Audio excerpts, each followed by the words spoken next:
gaan nog weer even naar België. Morgen naar Brugge.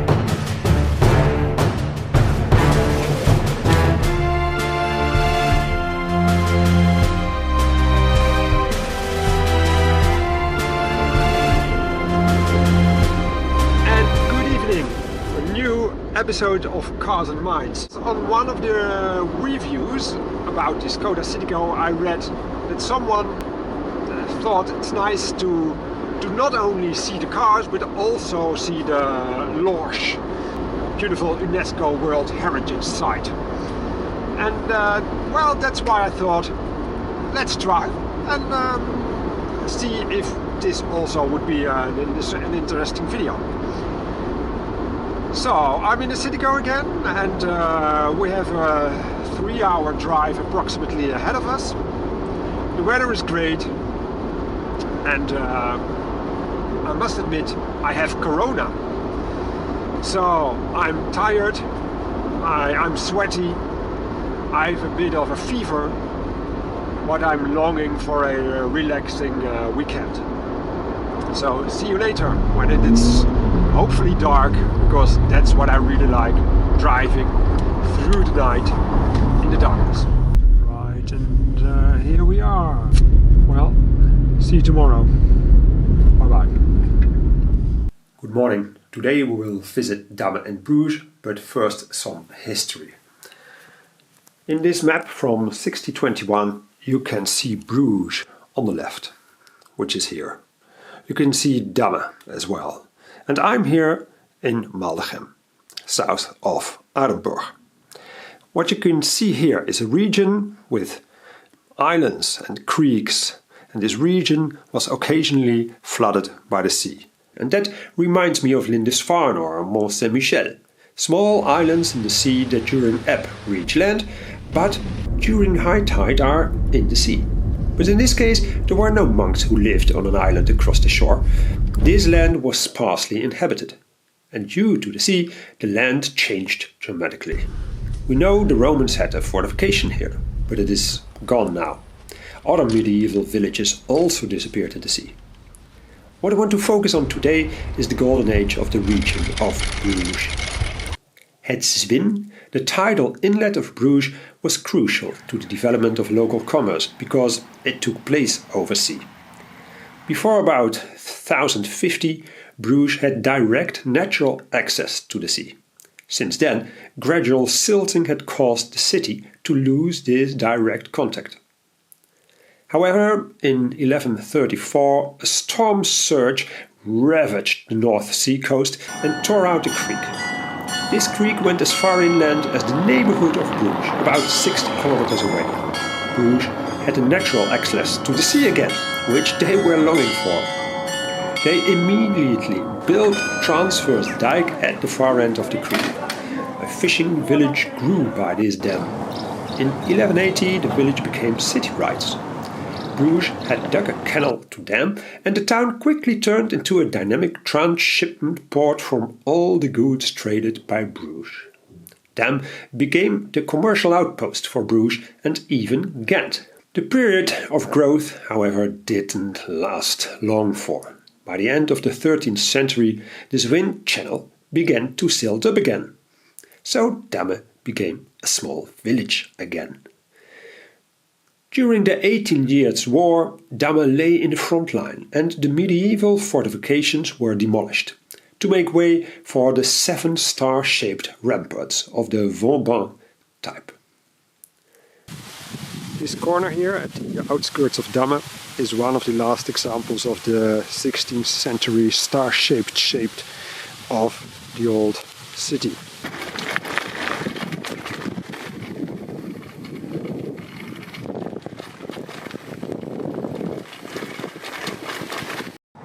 Damme over there. Napoleon granted to dig the river into a canal to sluice over there. But we will head, of course, to Bruges, which is in that direction. So 6.7 kilometers is it.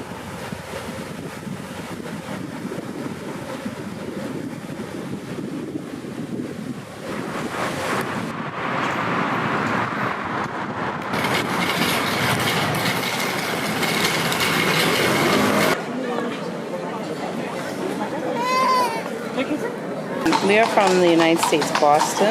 Oh, Boston. Oh, really? And how is it to see so much history? Well, yeah, so in Boston we have some history. Bruges had a strategic location at the crossroads of the Northern Hanseatic League trade. It established a network of trading posts in numerous towns and cities like Bergen in Norway and Novgorod in Russia. Some cities in Holland and Germany still want to attract tourists, saying that it's a Hanse city. So there is a tradition. Market rights are the official rights to hold the market in the city. It had to be written down by the ruler of the city. So what happened? We made Maxi instead of Maxi. We made Maxi angry, and he punished us, and he took away the market rights of Bruges. But Bruges also had southern trade routes. I just mentioned cloth from France, spices from Portugal, wool from England and Scotland, grain from the Normandy, wine from Gascogne, spices from the Levant, so nowadays Turkey, Syria and Egypt, and Castilian wool, so from the center of Spain. Starting around 1500, the Zwin Channel, Golden Inlet, which had given the city its prosperity, began silting up, and the Golden Era ended. The city soon fell behind Antwerp as the economic flagship of the Low Countries. And when the traders of Antwerp had to flee up north to flee from the Spaniards, lots of them went to Amsterdam and became rich during its golden age.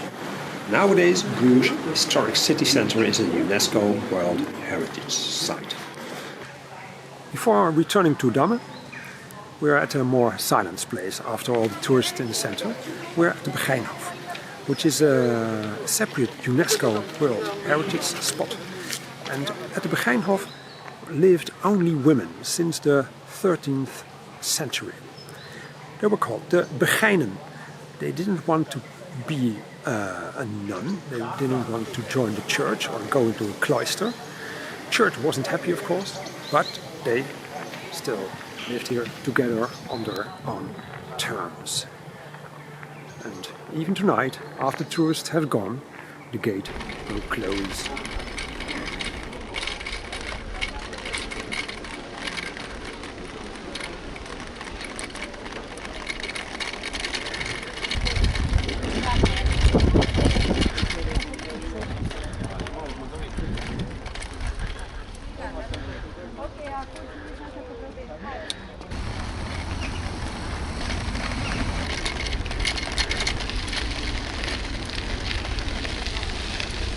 Well, hello, good morning. Second day here. Still not feeling totally 100% due to COVID.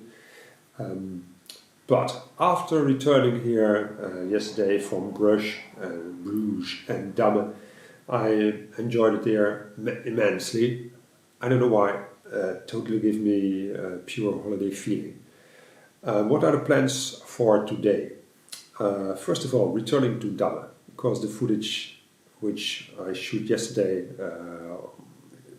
was rubbish. Then go to the coast. Maybe the fresh coastal winds will do me some good. And then go to Oudenburg. And Oudenburg is a former Roman settlement. And of course, tonight I will be heading home through the night. So, looking forward for today, read a bit, and taking you with it.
very deep. So you have a, well, what I said before, a Porsche feeling. Really just fun, just nimble, just very agile, just very direct. Of course a bit loud, but in a Porsche as well.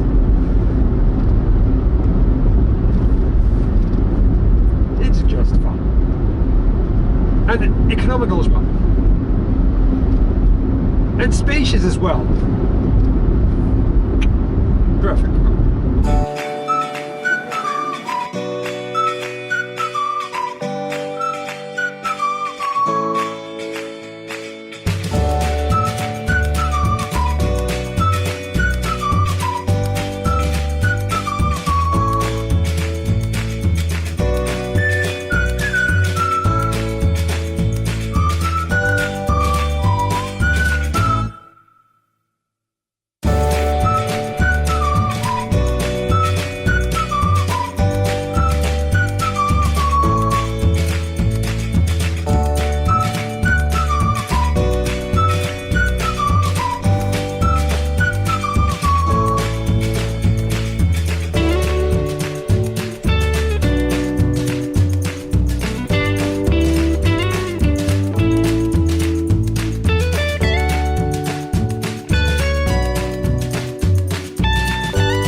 So that was Knokke. I just was able to go to tank some petrol, very cheap, but the range of cars in Knokke is always amazing. I just saw another Lamborghini, other Porsches making some noise, and well, another reason maybe why I have so much holiday feeling when I'm here, because it's a total different world. Bentley garage over there, oh, hopefully you can see it. A very old Porsche Cabriolet over there, oh so nice. So, the good world, and we are in Oudenburg. For me it's very interesting, because for a long time ago already I saw being interested in the Roman Empire as such, of course, but also because near Maldegem we have Oudenburg, and that there was a small Roman castellum or vicus or so, and there was also a road from Oudenburg to Oudenburg, and Oudenburg was probably a bigger Roman settlement, so I'm really looking forward to be here, to visit this spot, as I've never been here before.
ik sta in de weg. Well, there's nothing left of the castellum. Everything is under the ground. But here you see the former tower of the castellum and the start. And also here the line, the tiles on the street. And we're back. And as you can see, 32 minutes before we are at home, at the apartment, where the holiday feeling will continue.